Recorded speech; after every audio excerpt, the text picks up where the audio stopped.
Okay, what we have here is a quadratic function written in standard form.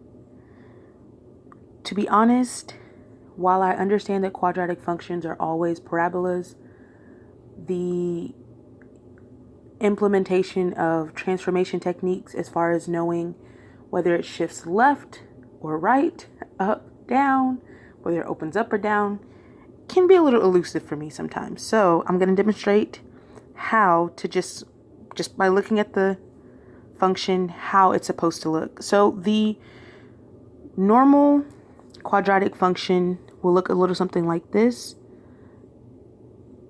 F of x is equal to x squared. And graph, that's going to come out to look like this.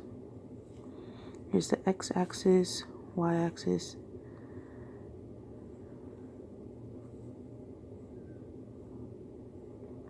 Something like that, roughly. Now, this is a variation of this one. This is a variation of this one.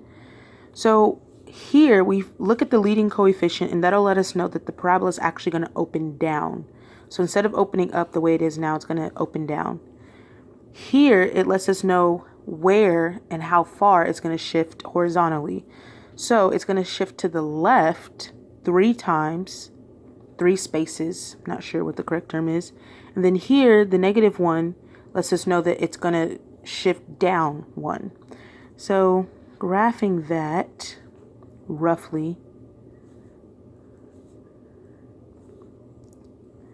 So one important thing to consider when graphing this is the vertex, which can be found at -3, -1. We find that by assessing what h and k are in the standard form of a quadratic function. So the vertex is this point of a parabola. So we find that it's at -3, -1. So it's roughly about here. We know it's going to open down. And we know it's going to shift. It's already shifted to the left because initially it's at the origin, 0, 0. But it's going to shift from there 3 times. And it's going to go down 1.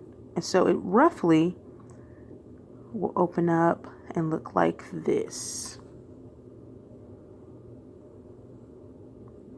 One important thing to consider is whether or not it has a y-intercept. I didn't check that this time working this out.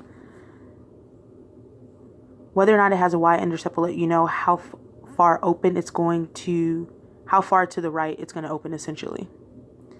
So I'm still learning how to do this. I feel like I haven't quite grasped it yet, but we're almost there. So hopefully this is helpful to some extent.